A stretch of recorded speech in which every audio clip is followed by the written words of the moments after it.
Okay, should we get started? Bismillah, walhamdulillah, wassalatu wassalam ala rasulillah, wa ala alihi wa sahbihi wa barak wasallam. Assalamu alaikum wa rahmatullah. So last week we started looking at the 13th hadith in the Arba'een of Imam Nawawi. In a little bit, I'm going to ask somebody to read it, the Arabic, the English, so if you want to kind of ready yourself to do that. We looked at the narrator of the hadith, Anas ibn Malik radiallahu an. It's the first time he was introduced in this text, and we talked about him, the role he had as the khadim of the Prophet alayhi salam, that he, at 10 years of age, was brought by his mother to the Prophet when the Prophet came into Medina. And when everybody was giving various gifts to the Prophet of God, Anas ibn Malik's mother, Sulaim, she says that she didn't really have anything in that sense because they didn't have so many means, but she wanted to put her son in the service of the Prophet alayhi salam. Right, we talked about particulars in that hadith where he mentions that she held him by his hand and that the love that they had for one another, that their family all together with his stepfather, Abu Talha, how they connected on the deen in different ways. That Anas ibn Malik was one of the more prolific narrators of hadith, and given the unique aspects that he could offer, given that he was in this close service of the Prophet of God, meeting him from the beginning of the day and staying with him through various occasions throughout the course of the day into the night, creates an opportunity for a lot of depth that we draw from our tradition through the hadith that he narrates. And then we talked about some of the initial parts of the hadith, in particular, the understanding of like love that it interjects as a necessary component for complete iman. May Allah make us from the strongest of the mu'mineen. And delved into like, well, what does it really mean to love somebody in a healthy way? And how did we learn the definition of love? And for a lot of us, it was just kind of organically, a lot of unhealthy forms of love. And unlearning becomes a key part to learning. If people kind of remember some of this from last time. And then briefly, we talked about, I think, the word brother in the hadith, right? Did we do that last time? I was in Houston and then Atlanta and then Detroit in the last 2 days. I forgot that I'm 42 years old. This Friday is my birthday. And I'm not 22. Yeah, I made it to another one. Yeah. Oh, man. Who knew it would happen? So if it seems like I'm a little tired, it's because I am physically tired, but it's nice to be back here, alhamdulillah. So I apologize if I'm a little more monotonous than I usually am. But we talked about the word brother. Imam Nawawi, rahimahullah, whose text we're looking at, he defines this word brother in this hadith in relation to your brother in humanity, not just simply your brother in faith. There's other scholars who would say it's particularly in relation to your brother in faith, and by extension, like sister, all people. And we mentioned a couple of other variants of this hadith that mentions loving for your brother what you love for yourself, but it says love for your brother or your neighbor what you love for yourself, right? There's variants of this hadith or hadith that have similar meaning that say loving for all of people, humanity. There's others that end with a qualification that says of things that are good, things that are khair, right? And we'll talk about that a little bit today when we try to distill, like, what kind of things do you want to love for people? It's not just an open-ended idea, because the nature of the heart is that it will love inevitably, but doesn't mean it's going to love everything that's good for it. And you could love a lot of terrible things. May Allah protect us from it, right? Like there's people that love their racism, or they love their culturally hegemonic attitudes towards religion more than religion itself. And they love too much what people think of them more than what Allah might think of them. And passing on like some of these things or wanting that for others, that's not necessarily a good thing, Some people love not being connected to people of certain racial backgrounds, ethnic backgrounds, social, economic backgrounds. Do you know? You live in a society that builds itself off of kind of separate entrance ways for people who are in a working class versus an elite class, right? Its historical narrative is rooted in having different fountains, different bus seats, different everything for people of color versus white people. Do you know what I mean?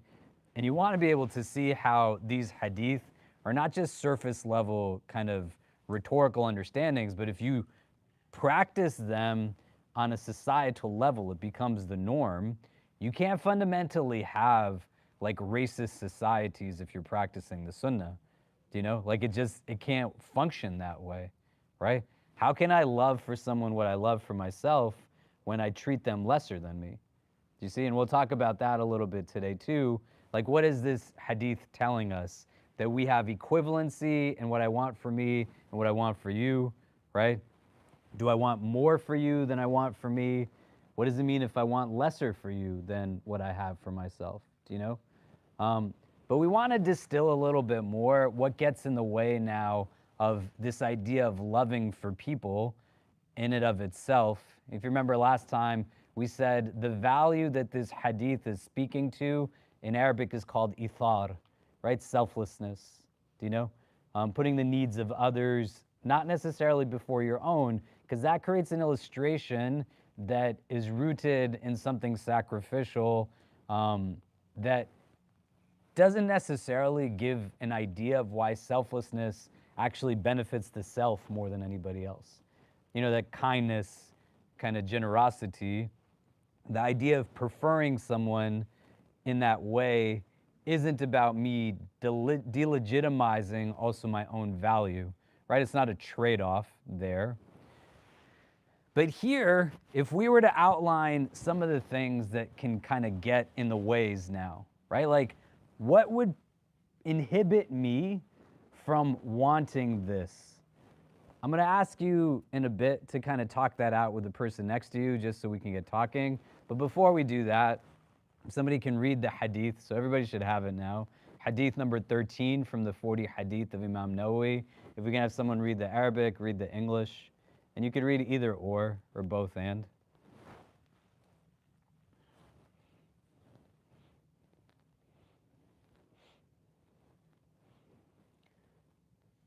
Don't volunteer all at once, guys. Yeah, go ahead. None of you will believe until you love for your brother what you love for yourself. Yeah. Can somebody read the Arabic? Yeah, go ahead.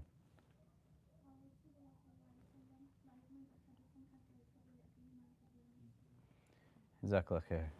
There's barakah in reading like the words of the Prophet alayhi salam, right? You don't want to have hesitancy in engaging the text.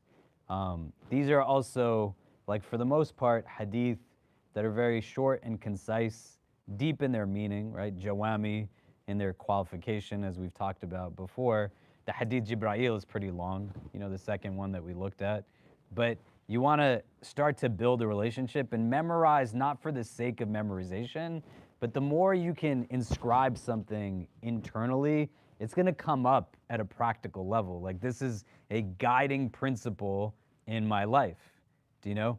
I allude to it not just implicitly in my actions, but explicitly. If I have it memorized, it'll pop up in my head that says, hold on, here's a parameter for kind of my movement forward, right? I want to love for others what I love for myself. Do you know what I mean? Right? May Allah make us those who act on this hadith and not just listen to it. So things can get in the way. And recognizing some of those things, because we said the spiritual heart has capacity. It's not infinite in what it can hold. What I'd like for you to do is turn to the person next to you. What makes it difficult for us to adopt an attitude rooted in ithar, right? Selflessness, an idea of wanting for someone else what we want for ourselves, like loving for someone else what we love for ourselves.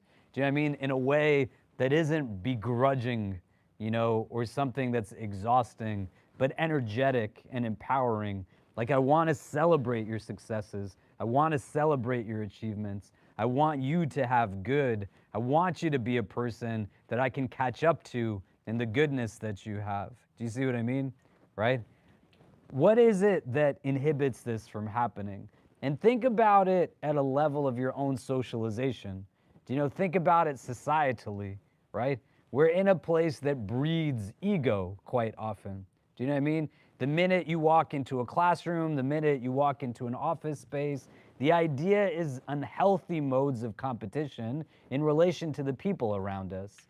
Egocentricity becomes very pervasive in the midst of all of this. Do you know? And you want to think about the consequences of some of these things. The centering of the nafs as an individual, right, in a prism of whiteness. This is modern day shirk, egocentricity, the elevation and idolization of the self to such a place where I believe I am the center point of everything.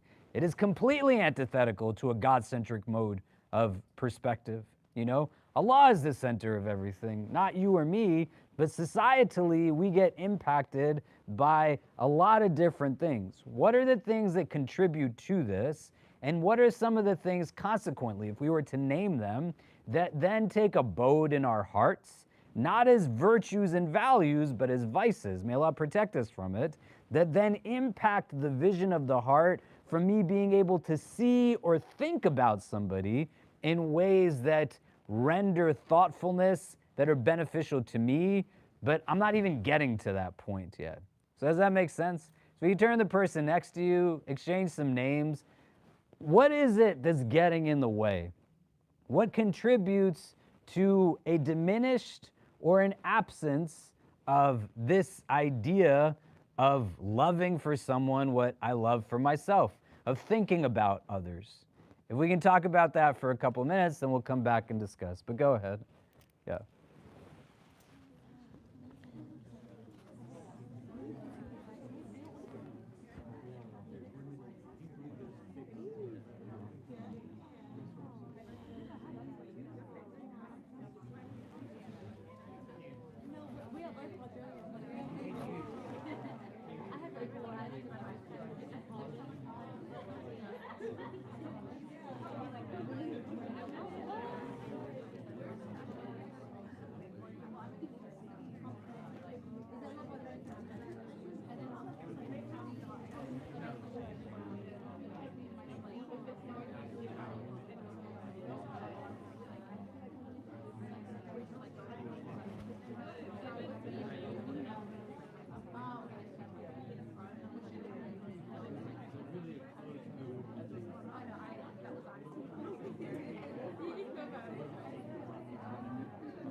Okay, so what are some of the things we're talking about? What gets in the way? Maybe we can come back. Yeah. Um, so somebody messaged me and asked me about my tiredness. I'm not tired for like good reasons. I'm tired because I stayed up till 2 o'clock in the morning, hanging out with people. Um, we ate like lots of food and desserts and things. It was just all bad, stupid ideas, right? So, just you know, that's like what it was. Um, but yeah, what's getting in the way? Like, what makes it hard for me to do this? What did we discuss? Yeah. Me and the brother were talking about like artificial scarcity. There's no one sitting around you. No,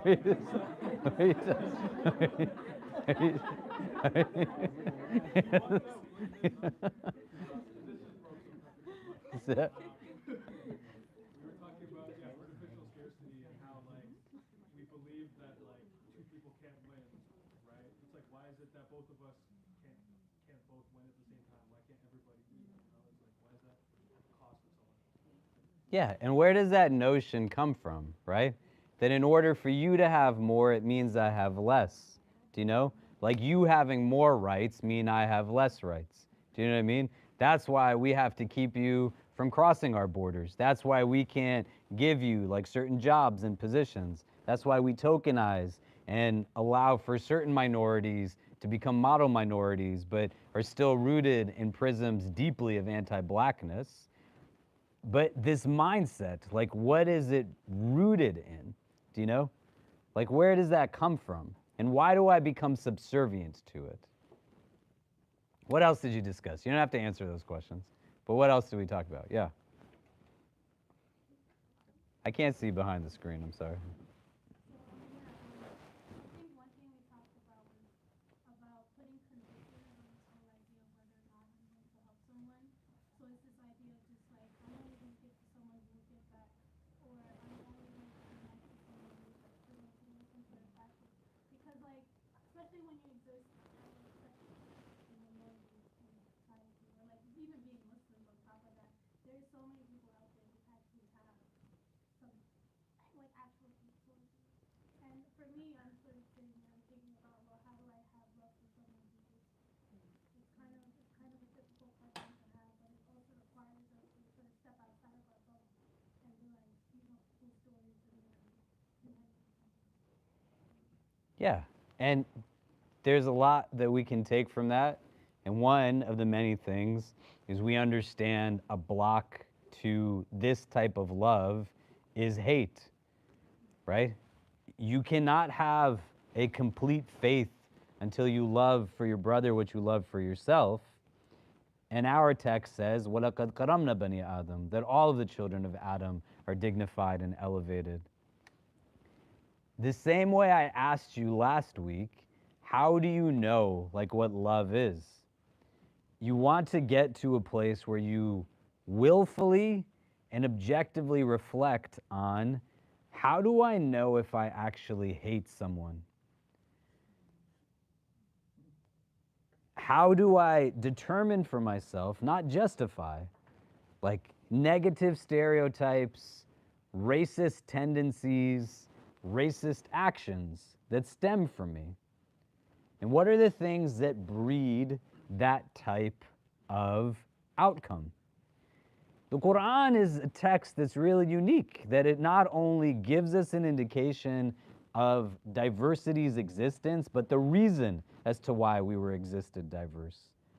يا أيها الناس إنا خلقناكم من ذكر وأنثى وجعلناكم شعوبا وقبائل لتعارفوا إن أكرمكم عند الله أتقاكم إن الله عليم خبير. That, O mankind, we made you from a male and female into nations and tribes, لتعارفوا, so that you would know one another. But having that type of knowing is not, like the nuance gets lost in translation, because ilm is knowledge, right? 2 plus 2 equals 4. You know that. Fahm is when you can comprehend conceptually that 2 plus 2 equals 4, right? So a little kid can parrot something, but doesn't mean that they understand it.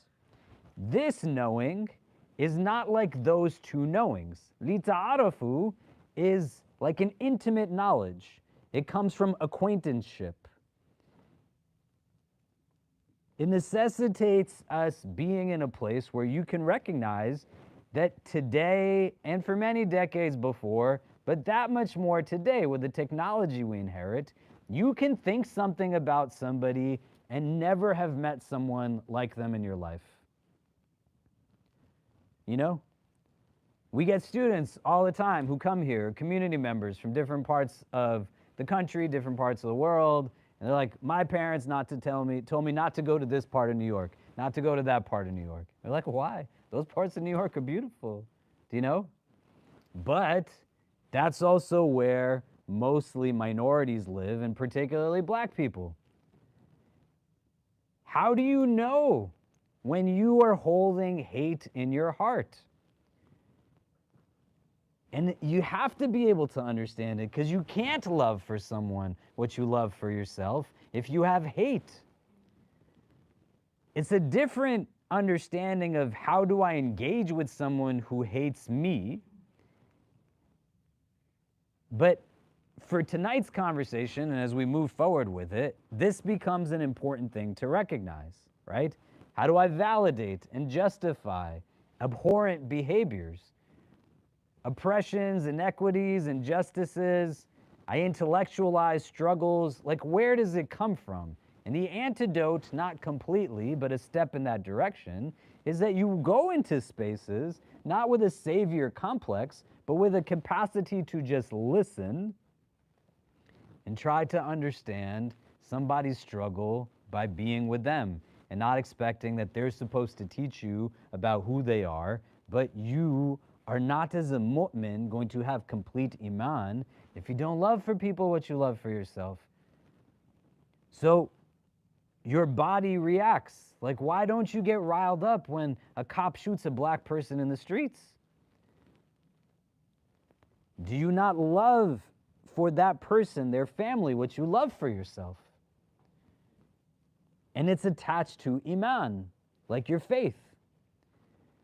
Do you love for people in Sudan what you love for yourself? Do you love for people in the Congo what you love for yourself? The Uyghurs, the Rohingya, people throughout Kashmir, the Indian subcontinent, Iraq, Iran, Lebanon, Gaza, Palestine.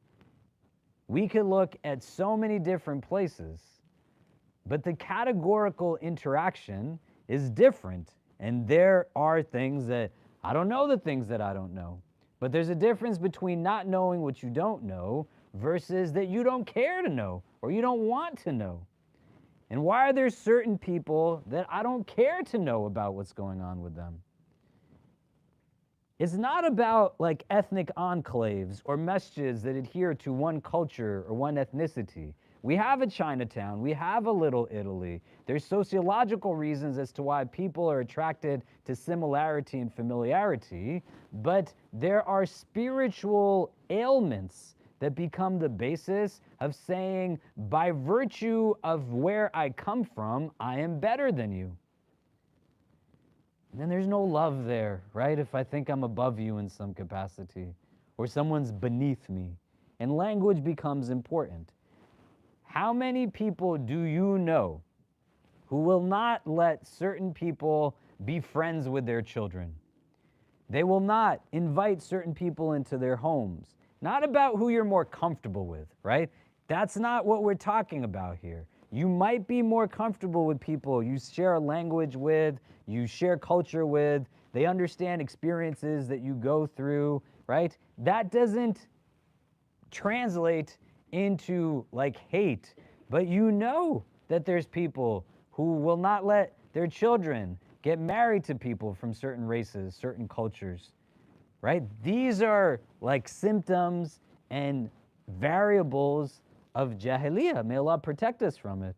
But it gets in the way of the heart being in a place where it can love. Because how can love and hate coexist simultaneously in a healthy heart? Do you see what I mean? Other things, like what else gets in the way? Yeah. I think one of the problems is we don't truly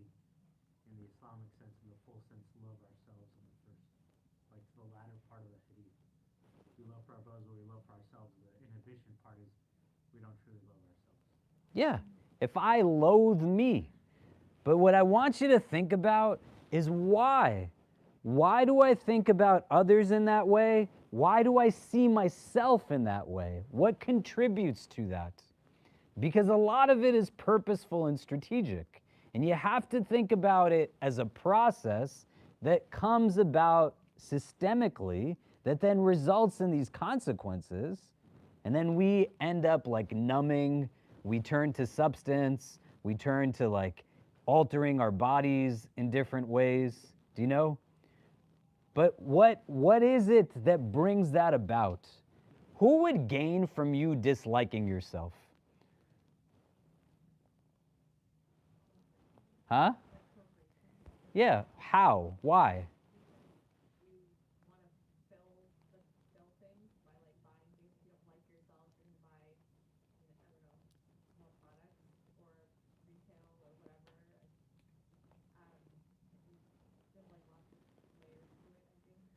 Yeah, right? In a consumer-driven society, if I can control your spending habits and make your sense of self-worth attached to what it is that you own of dunya. Our tradition teaches us ليس الغنى عن كثرة العرض ولكن الغنى غنى النفس, that true richness is not having an abundance of things of the earth, but true richness is having a richness of your soul. There's people who want you to hate yourself. They want you to think you're only good if you have X amount of money, you have a ring on your finger, you have children, you have a house, you have a car, and it's not on your own terms that you pursue these things, but it's out of validation because of feelings of inadequacy and deficiency. And then it attaches itself to a mindset that says, well, what would people think if you got married to someone that came from a different place? And that's like the whole point, right? If I can control your psyche and I can control your heart, then I can control your entire being. And these people who aren't even Muslim, some of them are Muslim, may Allah forgive them and forgive all of us, right? But they acknowledge like what the Hadith says, directly or indirectly. The Hadith we already looked at in the beginning of the book, ألا وإن في الجسد مضغة إذا صلحت صلح الجسد كله وإذا فسدت فسد الجسد كله ألا وهي القلب, that indeed in your jasad, in your being, there's a morsel of flesh. If it's good, the entire being is good. If it's not good, the entire being is not good. Indeed, it's the heart. They know if they control your heart and determine what's in it, then you are going to be in a place where you succumb to it. Do you know what I mean? Are you heading out? Assalamu alaikum, man. It was good seeing you. Guys, this is my friend Masood. He's visiting from Virginia. He's going to go hang out with other people now. Yeah. MashaAllah. Yeah, come visit us again soon, inshallah. Yeah, jazakallah khair. Assalamu alaikum. Huh? That's why I said bye to him. Yeah. Assalamu alaikum. So the nature of it is understanding the intricacies. It's the same people who make you afraid to wash your foot in a sink when you're making wudu. It's the same people who make you question like the smell of your breath when you're fasting, or if you should take time out of your day to pray, right? And it's loaded, it's rooted in this self-loathing, that because you are who you are and it's other than what we are, that makes you different in a way that is deficient. And the way it's all connected is then if you don't engage in the practices that are meant to create nourishment of your heart on your own terms, it creates an ease that much more of the insecurity that comes from those systems to take further root in your heart. You don't pray Dhuhr and Asr in the middle of the day. Some people think Fajr is the hardest prayer for people to pray. A lot of people, it's tough for them to get up from their work desk in the middle of the day. May Allah make it easy. You live in a society that makes you want to dislike parts of yourself. How can I think about somebody else if I don't think about myself in a healthy way? Other things that can kind of get in the way of this, right? Jealousy and envy are very real things. May Allah protect us from it. And they become the opposite of this type of love. And the Quran, it speaks to us about these things very purposefully and tells us that this will be a mechanism that shaitan utilizes to get us down. Why does somebody else have this? Why does somebody else have that? I'm not feeling comfortable. Like the day you walk in to a, if any of you try to be pre-med in your life at any point in time, you literally from day one, you go to law school, other schools, it's all on like a curve, meaning every person is in competition with you. Their successes will translate potentially into my failures. And it breeds like unhealthy competition that then breeds hasad. It breeds jealousy. It breeds envy. May Allah protect us from this. And in that consumer-driven society that teaches me to hate myself, I can't even appreciate what it is that I bought through the mechanisms they instilled in my head, because then I'm gonna go see somebody who is like got something that's a little bit different from me. I'm not buying happiness as I feel like I am. I'm purchasing novelty, and then it wears off, and it just starts like the circle again and again and again. My son asked me the other day when I pulled out my iPhone that I don't know when I got it, and he was like, "Baba, are you gonna get another one of these soon?" And I was like, "No." And he said, "Why not? Isn't that what people do?" And I was like, "No." And he said, "Well, like yours doesn't look like everybody else's." And I was like, "But I'm just gonna use it the same way as I use this one. So like if I have this money that I don't waste on this device, that I'm gonna just use the same exact way and mine works fine, I'll have more money to spend on you on stuff that you want, right? And he was like, "I didn't think about it like that, Baba. That's a good idea." And I was like, "Yeah, it's a great idea, thanks." But fundamentally, these are things that get connected to each other. That sense of self that is not inward has me in a place of self-deficiency, inadequacy, like delusional senses of self that then breed mindsets and mentalities that forget about celebrating somebody else's successes. I'm like miserable constantly. Jealousy, envy, self-loathing, hate. We then get things like entitlement and selfishness that breeds from entitlement, rooted in like what's very pervasive, greed. You don't want to think about greed in like a Scrooge McDuck type of greed, like I just hoard money. The greed that we want to think about, rooted in this consumer-driven society, built upon entitlement, right? Like you really want to understand that like we're built in a way where we're told like you can have it exactly the way you want it, whenever you want it, how you want it. If any of you study mental health and psychology, every corporation has teams of psychologists on their staff.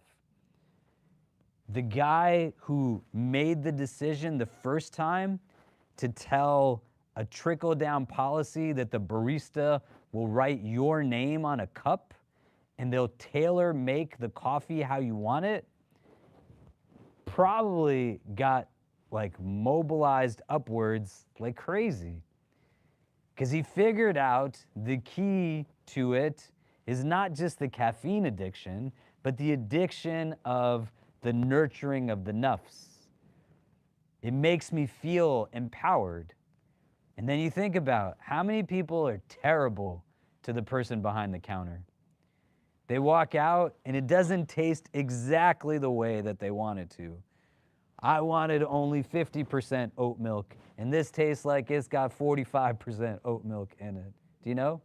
Just drink it, man. Like, what are you talking about? There's people in the world who have nothing to drink. How is it not your nafs? And that's egocentricity.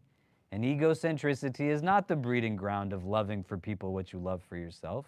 It's not even about loving yourself in a healthy way.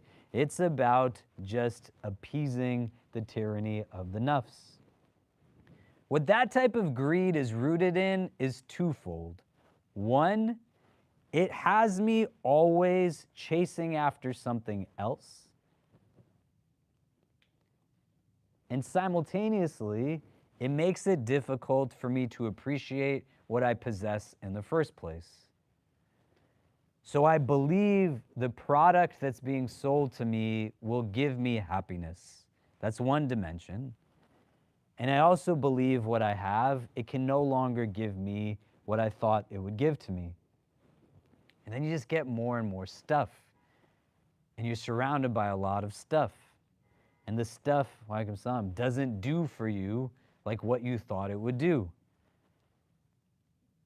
And the type of greed that it's rooted in, that type of selfishness, is not healthy selfishness. It's a type of selfishness that centers me, and it gives root to entitlement that, if anything, we kind of put out from this country all around the world is senses of unhealthy exceptionalism and entitlement that only Americans have. And you want to be conscious of it and name it, so then you can sit down and say, does this bear its presence in me in some way? And knowing what it is so I can know what it's not. It's not selfish for you to take care of yourself. It's not a healthy form of guilt that tells you there's something wrong if you're taking time for your own self-care. Moms have this problem constantly. Like, mother's guilt is very real because they are in a place where they are consistently worried that they're not doing right or good enough by their children. My kids and I, we watched a movie today called The Wild Robot. Has anybody heard of The Wild Robot? It's a really, really cute, beautiful movie. I don't know if that entices you. Go watch this cute movie. Right, but it's a robot that is programmed. I don't want to spoil it for anybody. I'm not sure if anybody's going to go watch it, but it's a nice movie. But essentially, the robot becomes a mother figure to like a wild duck that doesn't have a family, right? But you could see like the love develop. Even this inanimate object can't help but feel things for the child that is in its kind of responsibility. Do you know? When you can understand what our texts say, it's not like about, let me read a hadith and read the Quran and memorize it, but you have to think about how it plays out in the world around you. Islam is about reality, and you've experienced these things, regardless of what country you come from. They become a bedrock in a consumer-driven society, in a very unhealthy, like egocentric, capitalistic society. And if all that stuff is sitting there, and I don't even know it's sitting there, where will there be room for selflessness? Where will there be room for loving for others what I love for myself? The crazy thing is that it takes a little bit of light to push out darkness. And when you get into a mode that is not unnecessarily sacrificial, nobody's saying you become a doormat to somebody or you don't have your own needs, but you start to remedy what's taking place inwardly by engaging in your own kind of process of selflessness. I'm gonna let somebody else like eat the last slice of pizza. I'm gonna be the one that when everybody leaves, I'll vacuum like the carpet. You know, I'll help to do this or do that. I'm not gonna be the first one to eat, I'll be the last one to eat, right? The Prophet ﷺ, he would eat last when he distributed food to people. Leaders in our tradition eat last, they don't eat first. But in understanding that the antidote to it is not just self-deprecative reflection, but robust reflection, and then the implementation of what we know that pushes against some of what takes place that creates that difficulty. And why do I want that? Because I want to have like a complete iman. I want to be somebody who loves for others what I love for myself, right? And understanding like what are the particulars that get in the way that make that harder. And these are things that we have surrounding us consistently. And they take root, and unconsciously, we don't even know that it's happening. The other challenge that stems from this is that it becomes the norm. And when it becomes the norm, it seems that much more of an oddity or an awkward state that I'm the one that is holding the door open for people. I'm the one that's greeting like people. I'm the one that's asking people how they're doing. I'm visiting the sick people. I'm like moving in certain directions that others don't necessarily move in. Do you know? But when you look at Hadith altogether, this is what our tradition says. Islam began as something strange and will end as something strange. So give glad tidings to the strangers, right? Fatuba lil ghuraba. So if it's strange to be somebody who's caring, then be strange. But knowing what you have in your heart, and it might not have been you that put it there, but still contributes to the output from what's like taking place within, is going to be important. Does that make sense? So let's take a minute and turn to the persons next to us. What is kind of like coming up for people? We're talking about hate, self-hate, self-deprecation, entitlement, exceptionalism, greed, selfishness, and an egocentricity that's rooted in any one or all of these things that contributes to us in this unhealthy mode of competition, right? And that's what happens, like if you're competing for dunya, because you think dunya is all that's there. And the beauty of Jannah is that Jannah and its eternal existence is expansive, like beyond any capacity. You don't have to fight for anybody else to get your place. You just got to do your best to like end up where it's rightfully your inheritance, right? May Allah make us from the warithun of His Jannah, the inheritors of His paradise. But when limited resources are there, I start bombing people to take their oil, right? When there's limited land, I start bulldozing homes and make claims to things that are not my own. You see it manifesting every single day, the absence of this hadith's teaching. You can't live in a default mode where you don't think and reflect so that it doesn't catch you consciously or unconsciously. And inshallah, for most of us, if it impacts us, it's unconscious. We don't want to ever be consciously people who engage in some of these things. But we can turn to the persons next to us for a bit. Like what's coming up for people so far? What is it bringing up? And then we'll come back and discuss and move forward. But go ahead.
Okay, so what are some of the things that are coming up so far for people? What are we discussing?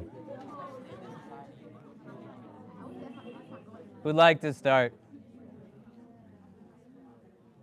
What do we discuss?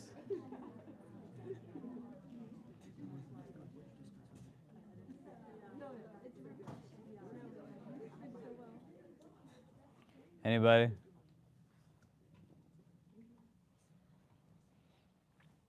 Yeah, go ahead.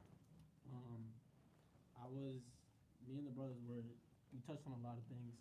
I shared that when you were speaking about corporations feeding off of our insecurities, it made me reflect about how they're not born with like self doubt. I believe you're born like pure, like you're born without any doubt. But the more you go through life, the more doubt gets put upon you from others' opinions or their own insecurities or lack of love and not giving it towards you.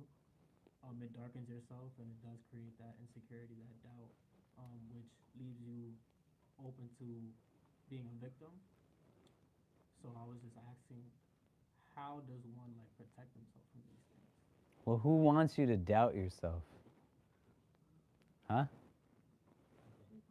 Yeah, right? Huh, what? I don't know. I don't know how many people are on this side of the room. Sorry, there's screens in the room. Did somebody say something? She said shaitan. Shaitan. Yeah. Right? So how do you protect yourself from shaitan?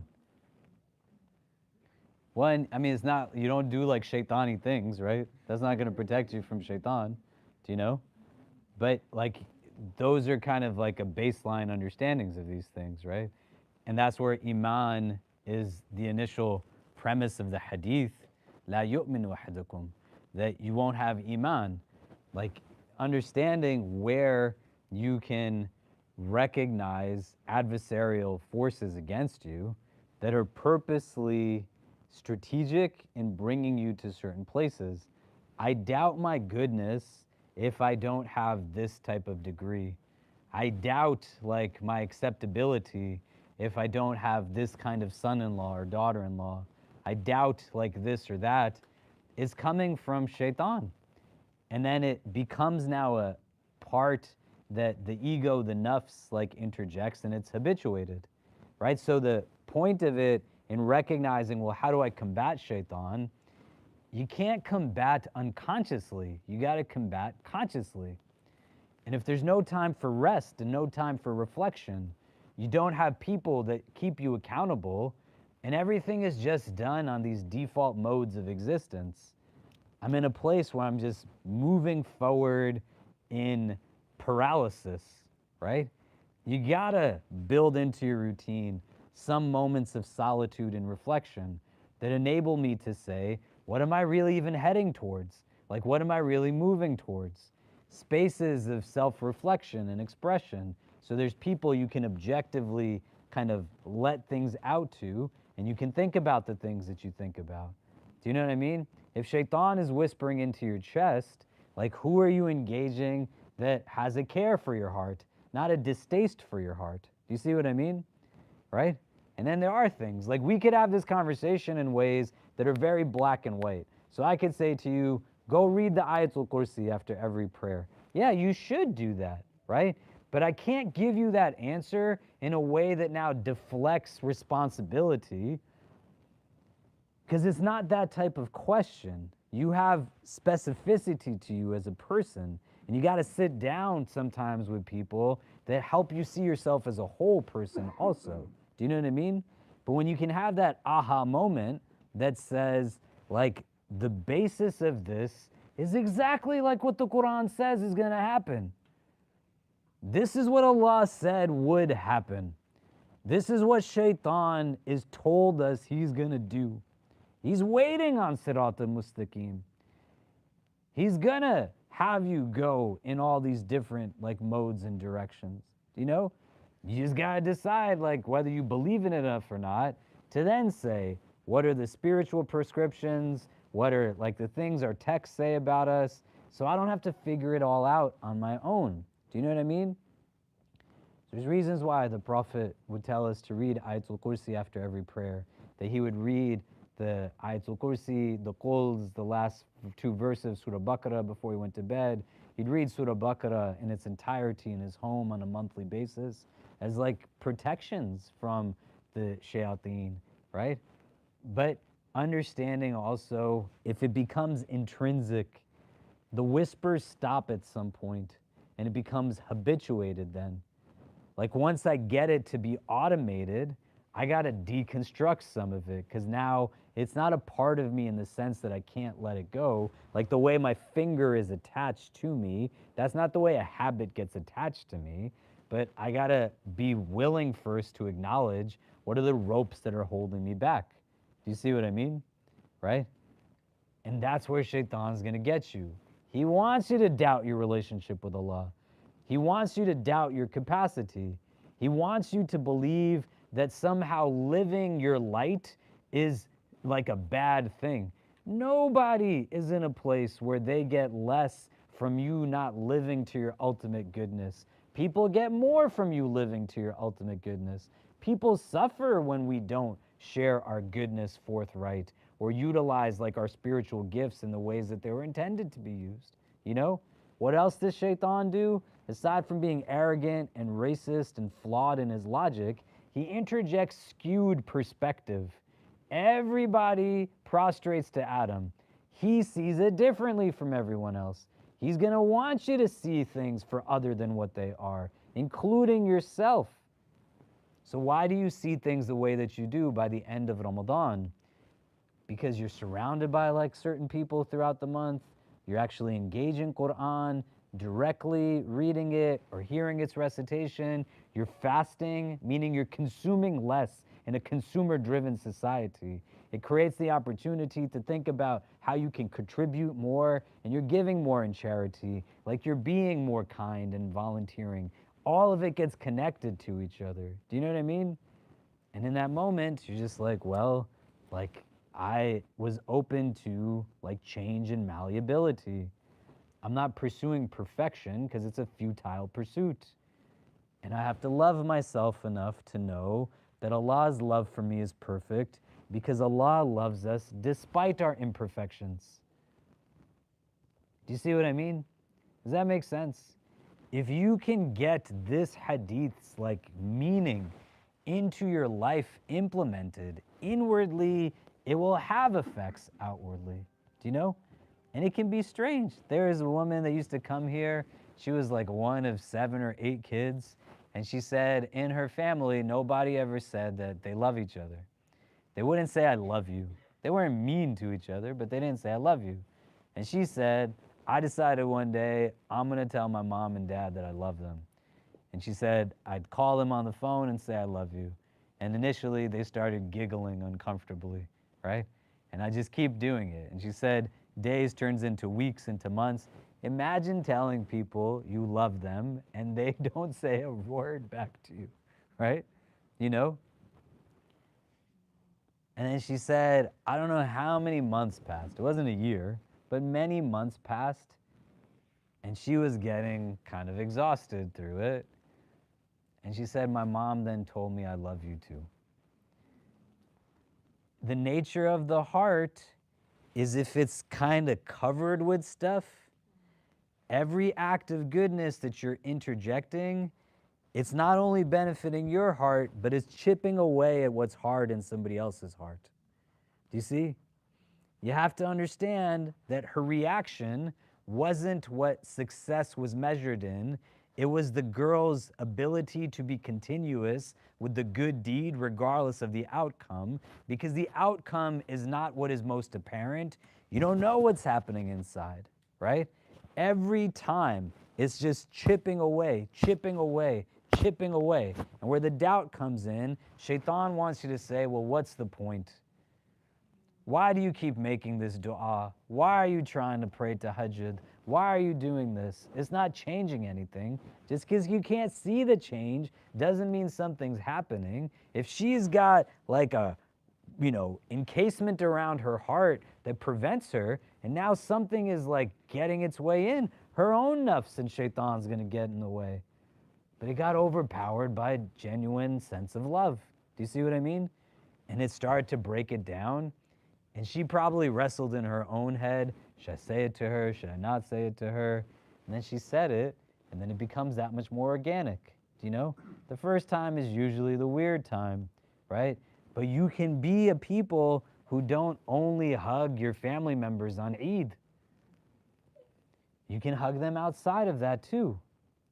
You can say thank you. You can express gratitude and appreciation. Do you know what I mean? And if you don't get it yourself, that's why you love for people what you would love for yourself, right? You want it, so give it to somebody else too. You see?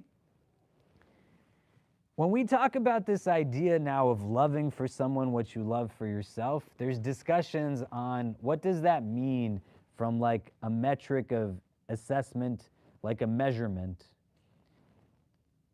Do I love with equivalency what for someone what I love for myself? Do I love for them more than what I would love for myself? Or do I love for them like below what I would love for myself? Do you get what I mean? Most people, like most scholars would say, like loving the equivalency of what you love for yourself is what this hadith is talking about. And to love for someone more than what you love for yourself is like a higher station of iman, right? May Allah make us strong in our iman. But being in a place where there's equivalency, the challenge is, like, what's the metrics here when you're talking about things that are inward? Do you know? And there are things that are tangible, right? And the variants of this hadith that speak about, like, loving for your brother or your neighbor, for example. Another hadith that talk about the importance of us knowing whether our neighbors are hungry or not. Do you know? The state of my inner self telling me my stomach's full and I know that theirs is empty, but I'm still able to go to bed at night, right? And it can be a question of iman that how many people for the last year have had restless nights of sleep, have had challenges, And they're like, how can you function looking at the world in the ways that it is? Loving for people what you love for yourself can be indicative of like, you should be hurting when somebody else is hurting, you know? The hadith tells us that the believers are unique in their muwadda, their rahma, their utfa, right? Their love, their mercy, their compassion for one another. Do you know? When the, like, likened to a body, a jasad, in another hadith, like if one part of the body is ill, like the entire body feels the sickness. Do you see what I mean? There are metrics built into our tradition that tell us what healthy love should look like. Do you know? Does it create paralysis within me or like anything that has me just kind of suffocated? No, that's not the idea. But we don't exist in a vacuum. There's other things that also compete for control that's also purposeful. Like people want us to be in a place where we struggle with our overall wellness. May Allah make it easy for us. Do you know? So how do I measure like loving for someone with equivalency what I love for myself? Like what would that look like? Do you know? How do I demonstrate that or actualize it? Do you get what I mean? So in theory, like everyone could say, like, yes, I should want for other people what I want for myself. And towards the end of this conversation, we'll talk about what are the things I should be loving for people in the first place. But what does it look like for me to love for someone what I love for myself? Like if we were to go with the idea of, you know, like loving with equivalency as kind of the standard that we want to get to, what would that look like? Does that make sense? So that there's methods through which we can then say, am I actually doing this, right? So you can talk to the person next to you a little bit about this. Like, how do I do it? How do I know what I'm doing has equivalency to it? Do you know? Because if I love for someone lesser than what I have for myself, that's not like love in that way. Do you know what I mean? I love that I have, you know, this thing, and I love that you have less than this thing, right? It doesn't even sound nice when you say it out loud. Do you know? Right? Why would I love for you to have something below like a standard? Do you see what I mean? So how do I get to a place, or what does that look like if there's equivalency? If we could talk about that a bit, and then we'll come back and discuss. But go ahead.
Okay, so let's come back.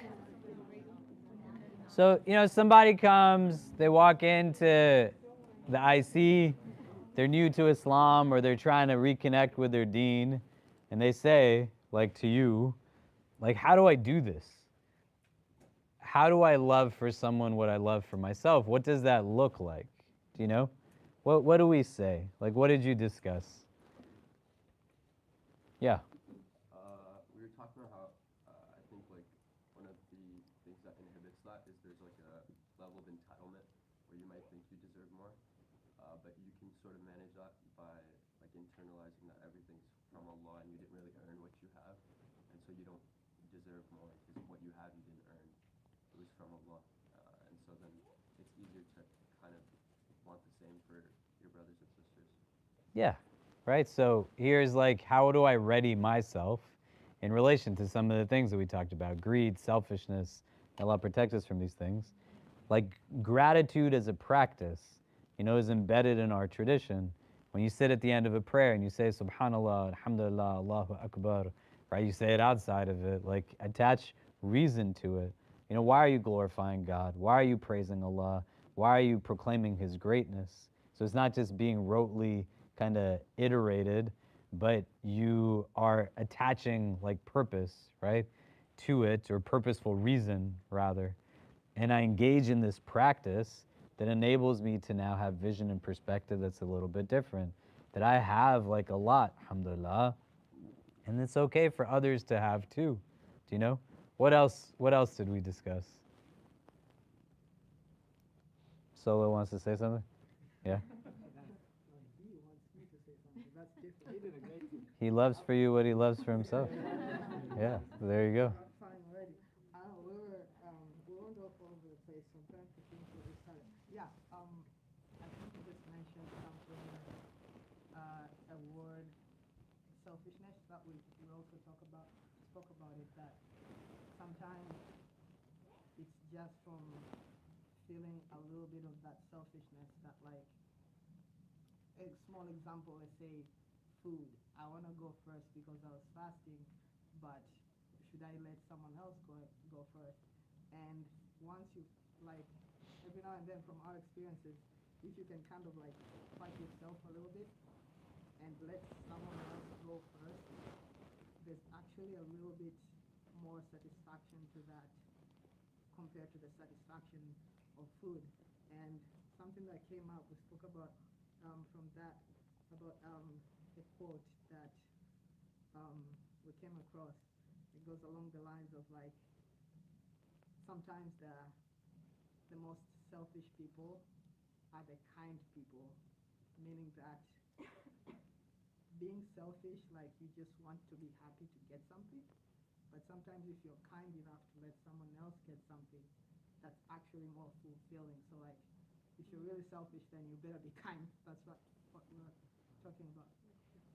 Is that correct? Yeah, great. MashaAllah. Yeah, right? And understanding, like, what does egocentricity mean? Do you know? Like, it's me at the center of everything. Nobody else has any other justification, and I'm entitled to be offended by them. Do you know? Like, why is somebody driving in the way that they're driving? My kids and I, when they were younger, we were on the highway, and I forget where we were driving to. I used to have a car. We got rid of it in 2018. So 2018 is 6 years ago. So they were at least 6 years younger, right? Kareem is 9, and Medina is turning 12 this year. So let's say they were 3 and 6 in this story, right? Because they were both talking to each other. And they had to be old enough to be speaking, like in coherent conversation. So as we're driving down this thing, this guy comes and is driving crazy. And my head takes me to a place of agitation. I got kids in the back seat. Why is this guy driving like this? Maybe he's drunk, like whatever. And then my daughter says to my son, they're little, they're in booster seats, they can see everything, like, I hope that man is okay. And my son says, maybe his son is in the hospital, right? And then they say, like, let's make dua for his son. We don't know if he had a son or not.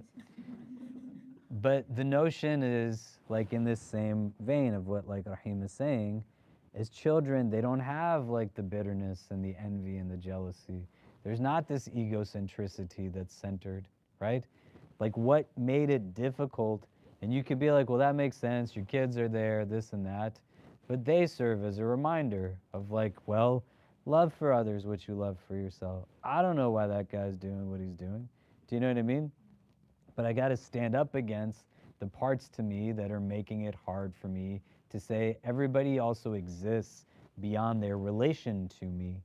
Do you know? And they're going to carry the stuff that I throw at them. So, like, why, right? Like, we went to rent a car, and the cars, like, weren't there. And there's this older man yelling at this woman who works at the rental place, like, berating her. And I told him to stop. And, you know, my son and my daughter were like, Baba, why are you yelling at this man? Because he shouldn't be talking to another human being like this. Do you know what I mean? And that's simply not okay. But what brings any one of us to talk to people in that way? That I see that you are here just as an extension of my needs. And that lady's gonna go home to her family. She's gonna go home to her kids. Like, what can they do? What can like the airplane attendant really do if the flight's delayed? Do you know? What can they do? What can they do if like, you know, there's, you know, like the subway is stuck? Like what can they do? All the other things are important, but the expression of it is such that when you're expressing in an unhealthy mode, the person whose heart you're hurting is yourself. And if you want to really be selfish, like be kind, that's the best way for you to take care of your heart. Don't be somebody who's hurting your heart through your own arrogances and ignorances. Does that make sense? Any other thoughts on this? Yeah.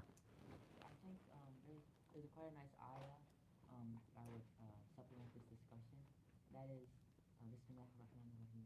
ظهر الفساد في البر والبحر بما كسبت أيدي الناس. You know, corruption has spread throughout the world. You know, the sea, the land, um, because of what the hands of man tried to grab. You know what I mean? And I think it's interesting that Allah says that corruption and everything, you know, all this stuff we're seeing in the world, it's spreading because people want to grab things. And I was thinking about this other day until I guess I memorized it. But you know, why is it that we want to grab things so much? Why are we so filled with wants and desires and all these different things? And you know, it makes sense that this is like the cause of so much injustice, right? Because if we want something and we don't have anything, you know what I mean? How can we give things to other people? If we have no love in our heart and we're constantly trying to find love somewhere else, you know, how are you supposed to make other people feel loved or satisfied? And I think it comes down to how Allah created us, right? If we have like an infinite container in our hearts that's only filled by one thing, that's Allah, you know. He says, am I not sufficient for my servant? Um, if we don't fill ourselves with the one thing that can fill us, we're going to feel empty all the time. And when we feel empty, not only are we going to be, you know, grumpy, but we're not going to be able to make other people feel loved and satisfied as well. So I think it's important to understand, you know, the nature of the human being, and that is we really need things, you know, we're in constant need of Allah. And if we don't satisfy this need, obviously it's going to, you know, spread into our whole world, and people are going to feel the consequences of it, because when we're not taking from Allah, we're taking from others, and when we take from others, they feel oppressed. So I think that's one thing that, you know, Yeah, subhanAllah, right? You get to choose what you fill your heart with. Are you filling it with something that's just your wants? And does that come at the expense of our needs, right? May Allah protect us from chasing after the complacent desires of our wants at the expense of fulfilling our actual needs. And the framing of it around like a God-centric worldview that is the antidote to an egocentric worldview, you know? If Allah is centered, it's really hard to center the self like in an unhealthy way. How do I know I'm doing this? Like, what are ways I can gauge for myself? Am I really in a place that I'm loving for others what I love for myself? And you can know what something is by knowing it's not. And so, in an inventorying of the day, you just kind of think out, like the openings come, how did I like engage in those openings? Do you know? And does it mean if I'm the first one to eat or I take the last piece of food, there's a problem? No, like eat the food, right? Like that's not what we're saying. You don't want to trivialize it to that place. But there's a difference between me taking the last bite versus me not letting anyone else have anything at all. Do you know? Or me justifying why someone else should have less or nothing in order for me to have as much as I want. Why does everything always have to go your way in the house? Why is it hard for you to follow like somebody else's choice or decision? Why are you always like criticizing people's perspectives, breaking down like the way that they see something, telling them why it's wrong? Do you know? And it happens with a lot of consistency. Authority and power can be things that we leverage to do good. The Prophet ﷺ has influence in the ways that he does. And look at the kind of things he's teaching people. Do you know what I mean? And you think of authorities that are around you in the ways that they are and how it is that they leverage their power for something egocentric versus something that's God-centric. And I need to have some metric of assessment that's rooted in something that's measurable. And the last piece we want to say on this is gauging like whose company you put your heart in the presence of. Do you have friends like sisters and brothers? Because in this hadith, you love for someone what you love for yourself, right? Love for your brother what you love for yourself. Love for your sister what you love for yourself. Are the people that you surround yourself with regularly loving for you what they love for themselves? And how do you measure that? Not like in a quantifiable mode, but there's like some basic things that we can gauge that like that person does not care an iota about me. Why am I chasing after them in the ways that I am? The person does not demonstrate any thoughtfulness. And the last part to this that we'll talk about next week or like a little bit more about what does it mean to like love for someone what you love for yourself within the qualification of like, well, what should I be loving for someone in the first place? If the thing you convene on with somebody is not a good thing to be loving in the first place, like what kind of basis to a relationship would that be? Do you know? But 180s in relationships come up quite often, and it creates now conditionality to love. Like, if you don't do this, I'm not ever talking to you again. If you don't follow this, I'm not going to ever speak to you again. Interjections of like abuse, oppression, like inequity. These are not healthy things in a relationship. No one should abuse you, right? May Allah protect us from ever being abused or ever abusing someone else. It's just not like, okay, that how, even in the confines of this hadith, why would someone love that for themselves? And why are they giving it to you? I don't want to, if I yell at my kid, I don't want my son to yell at me, or my daughter to yell at me. When I get older, inshallah, if I get old, right? I don't know. But let's say if I get to 70 and my son, 30 years from now, I'm 72, my son will be 39 years old, right? What if he treated me the poor way I treat him? And the selfishness is attached to now absences of like foresight, but you're going to get out of it what you put into it. I want you to just think for a minute and reflect. Do you have people in your life that love for you what they love from themselves of things that are good, like khair? And why or why not? And go through a Rolodex in your head. Who can you see that you spend a portion of your week with? It might be hard to spend a portion of your day, but a portion of your week, a portion of your month. Who just loves for you what they would love for themselves of things that are good. And looking at the hadith in that vantage point becomes important because most of us spend a lot of time with people who could fundamentally care less about us. And they only accept us when we become other than what we actually are. But just take a minute to think about it. Who do I spend time with that I know loves for me what they love for themselves? Sees me as a sister or brother in that regard. Let's just inwardly think about it just a little bit.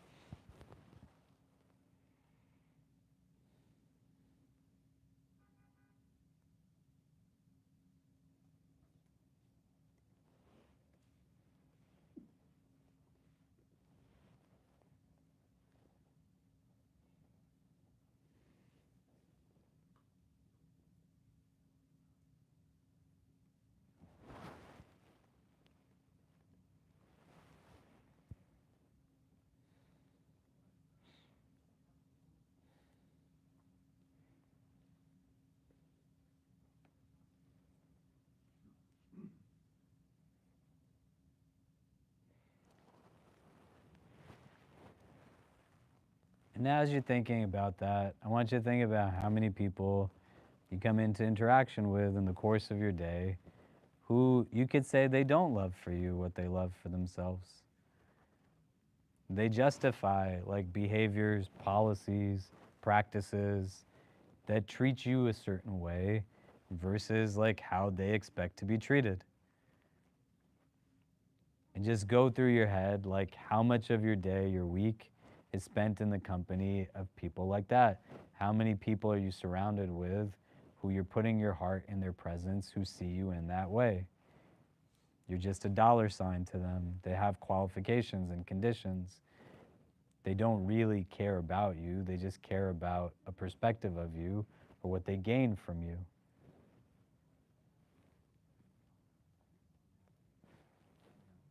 We're just thinking about it inwardly, and then we'll come back and discuss it. Your daughter's very cute, mashallah. Yeah, Allah make her from the righteous, inshallah. Maymuna.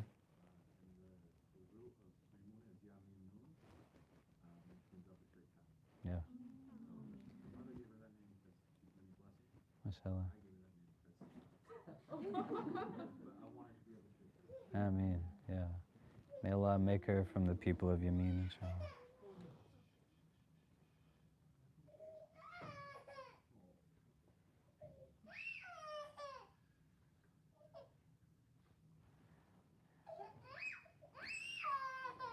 So what I like for us to do is if you could turn to the person next to you, what was it like to just think about those things? You don't have to share what you thought about, but just going through that process.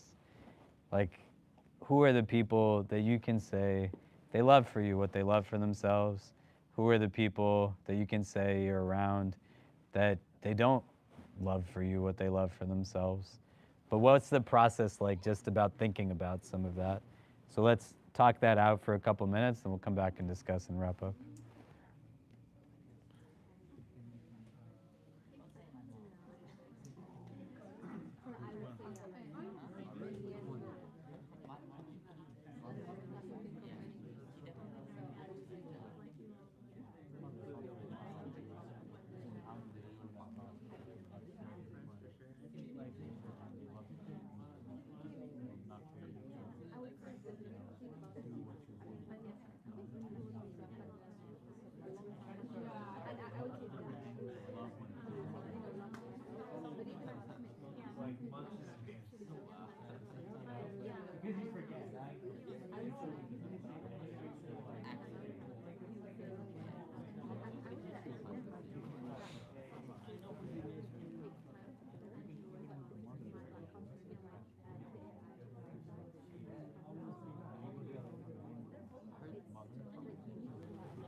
Okay. So, what was that like for people? What did we talk about? Let's come back. Maybe we can get one or two people. Like just the process of reflection on who are the people I surround myself with and how do they embody this principally towards me? Do you know?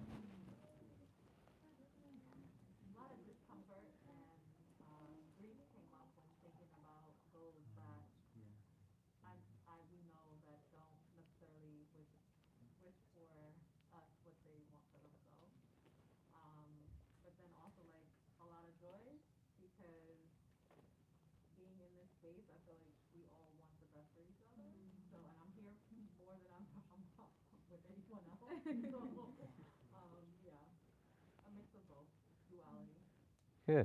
Alhamdulillah. Any other thoughts? What was it like reflecting on it? Yeah. My day consists of seeing my daughter and then seeing my wife, but my work is what occupies me the most, and I work for the Muslim community. So in that, I see a lot of like before October of last year.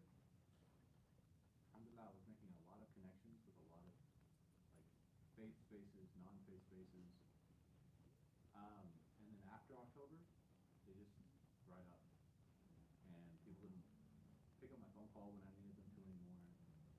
They didn't reach out, like no more Eid Mubarak. It was just like, okay, well, you guys are them, and we're us, and that's it.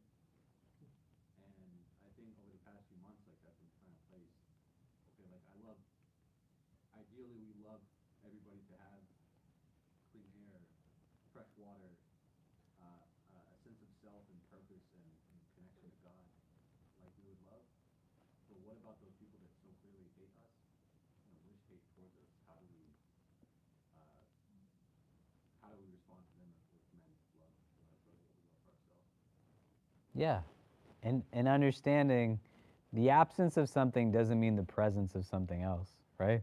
And if we were to create tiers, it's one thing if somebody like hates me, but if someone doesn't love me, it doesn't mean that they automatically hate me. But a lot of people just don't care about us. Like they don't care about it. Like when we say like clean water and clean air, there's a lot of people who do not care if people don't have water to drink. They don't.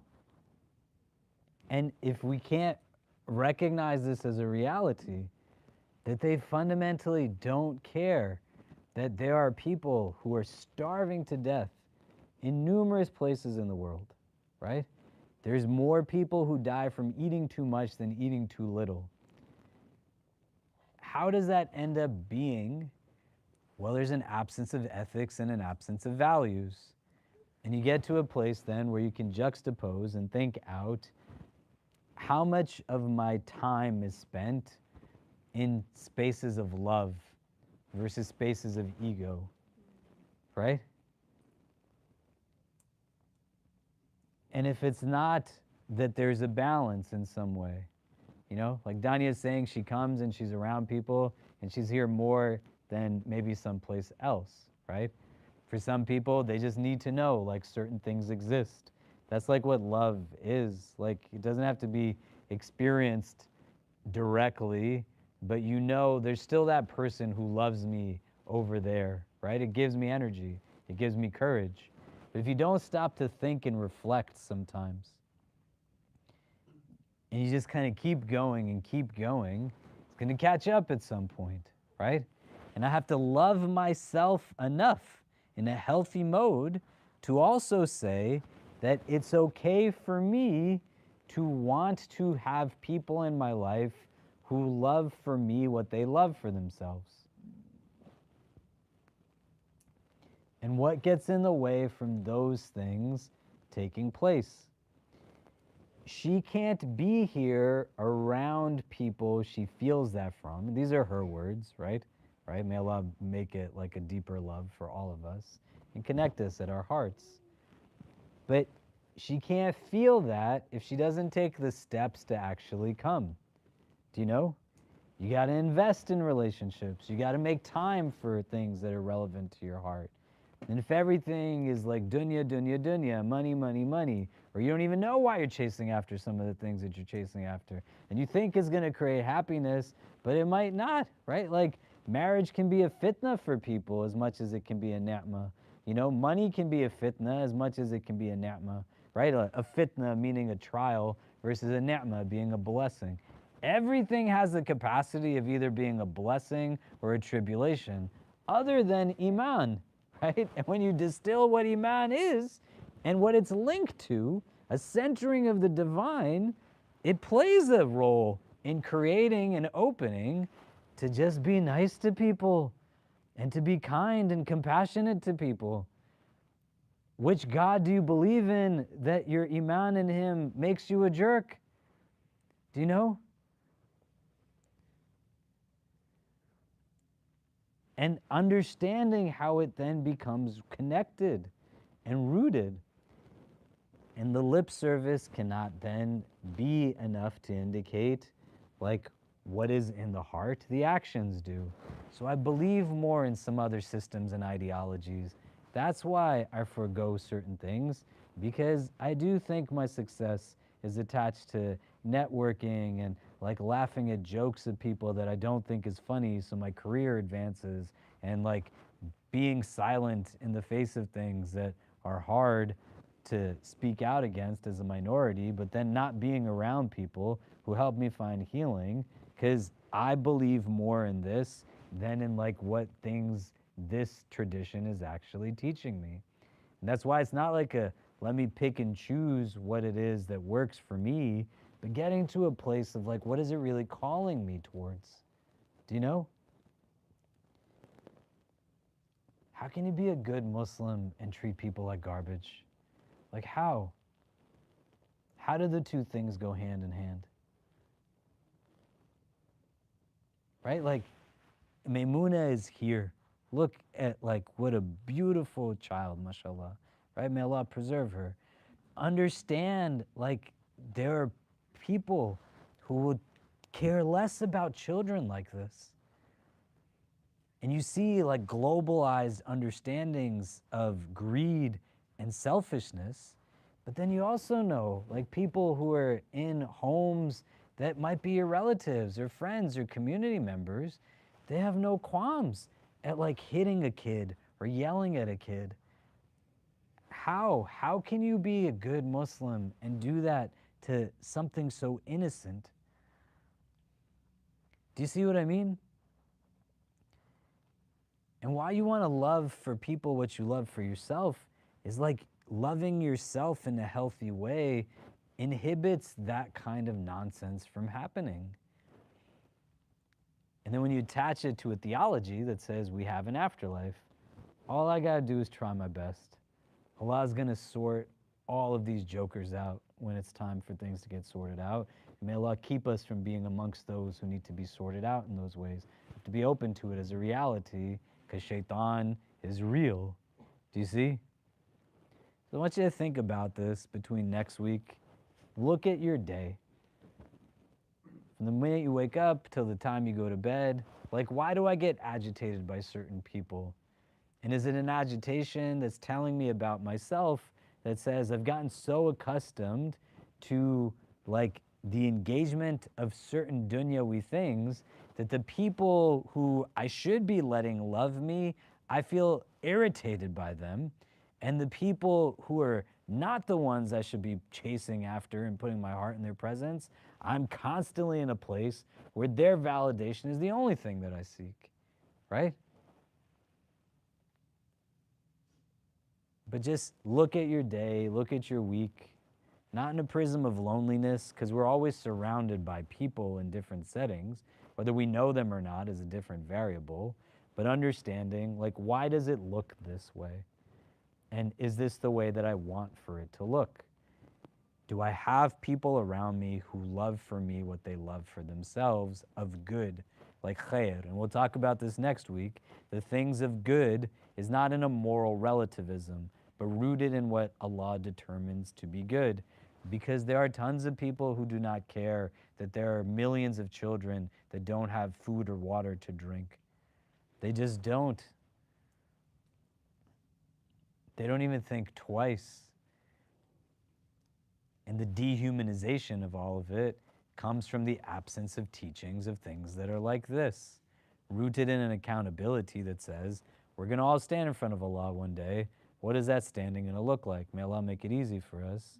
But somebody else's greed does not explain the absence of my goodness. So they could do wrong. Why am I not doing the right that I can do? Does that make sense? Okay, let's take a pause here. We'll pray Isha. Did anybody go to any of the events that we had over the weekend? How did they go? Wonderful? Yeah. What was the doctor's presentation like? Did anybody go to it? The ones from Gaza? It was what? Very emotional. Did a lot of people show up? Yeah, good, alhamdulillah. And how about the professionals event? Or the one we did with Amjad Tarsan on the Kingdom of the Heart, the book? That went well too? It was good? Yeah, good. Okay, mashallah. I don't know what's happening the rest of the week. I should, but I don't. But there'll be the regular halakas and I think a couple of other programs. They should have gone out in the email list. But let's put our chairs against the wall. If anybody wants to grab any food to take home, probably be good to do it now. Junaid's gonna kind of clean up. And if somebody could call the adhan for Isha, we'll pray Isha and wrap up.